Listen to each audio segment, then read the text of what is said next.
ಗಾಢ ನಿದ್ರೆಯಲ್ಲಿರುವ ಅಧಿಕಾರಿಗಳು.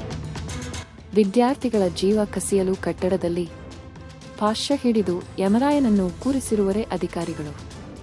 2025-26ನೇ ಸಾಲಿನಲ್ಲಿ ದಾಖಲೆ ಫಲಿತಾಂಶ 95.19 ಪಡೆದ ಶಾಲೆಗೆ ಇದೆಂಥ ದುಸ್ಥಿತಿ. 1948ರ ಜೂನ್ 12ರಂದು ಮೂಡಿಗೆರೆ ಬಸ್ ಸ್ಟಾಂಡ್ ಬಳಿ ನಿರ್ಮಾಣವಾದ ಸರ್ಕಾರಿ ಪದವಿ ಪೂರ್ವ ಕಾಲೇಜು ಹೈಸ್ಕೂಲ್ ಪ್ರಾರಂಭವಾದ ಕಟ್ಟಡ.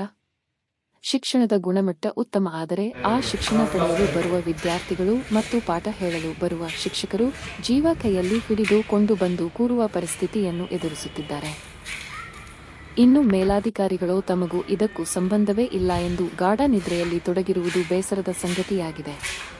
ಕಳೆದೆರಡು ತಿಂಗಳ ಕೆಳಗೆ ಬಂದ ಭಾರೀ ಬಿರುಗಾಳಿ ಮಳೆಗೆ ಈ ಶಾಲಾ ಕಟ್ಟಡದ ಹಂಚುಗಳು ಹಾರಿ ಕೆಳಕ್ಕೆ ಬಿದ್ದು ಪುಡಿಯಾಗಿದ್ದಲ್ಲದೆ ಶಾಲೆಯ ಒಳಗೂ ನೀರು ನುಗ್ಗಿದೆ. ಅಧಿಕಾರಿಗಳು ಬಂದರೂ ಪರಿಶೀಲಿಸಿ ಹೋದವರು ಮತ್ತೆ ಅತ್ತ ಮುಖವನ್ನೇ ಹಾಕಲಿಲ್ಲ.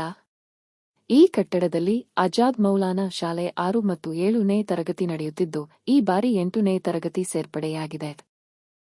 ಸರ್ಕಾರಿ ಹೈಸ್ಕೂಲ್ ಕಳೆದ ಹಲವು ವರ್ಷಗಳಿಂದ ಹೊಸ ಕಟ್ಟಡದಲ್ಲಿ ನಡೆಯುತ್ತಿದೆ.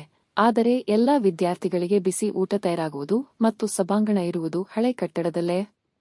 ಮೇ 29 ರಿಂದ ಶಾಲೆ ದಾಖಲಾತಿ ಪ್ರಾರಂಭವಾಗಲಿದ್ದು, ಈಗಾಗಲೇ ಈ ಶಾಲೆಯಲ್ಲಿ 400ಕ್ಕೂ ಅಧಿಕ ವಿದ್ಯಾರ್ಥಿಗಳು ವ್ಯಾಸಂಗ ಮಾಡುತ್ತಿದ್ದಾರೆ. 10ನೇ ತರಗತಿ ತೇರ್ಗಡೆಯಾದ ವಿದ್ಯಾರ್ಥಿಗಳು ತಮ್ಮ ವರ್ಗಾವಣೆ ಪತ್ರ ಪಡೆಯಲು ಈ ಕಟ್ಟಡಕ್ಕೆ ಜೀವ ಕೈಲಿ ಹಿಡಿದುಕೊಂಡು ಬರಬೇಕಾಗಿದೆ. ಮೊದಲೇ ಹೇಳಿ ಕೇಳಿ, ಇದು ಮಲೆನಾಡು, ಭಾರೀ ಮಳೆಗಾಳಿ ಇರುತ್ತದೆ. ಶಿಕ್ಷಕರು ಮತ್ತು ವಿದ್ಯಾರ್ಥಿಗಳಿಗೆ ಹೆಚ್ಚು ಕಮ್ಮಿಯಾದರೆ ಯಾರು ಹೊಣೆ?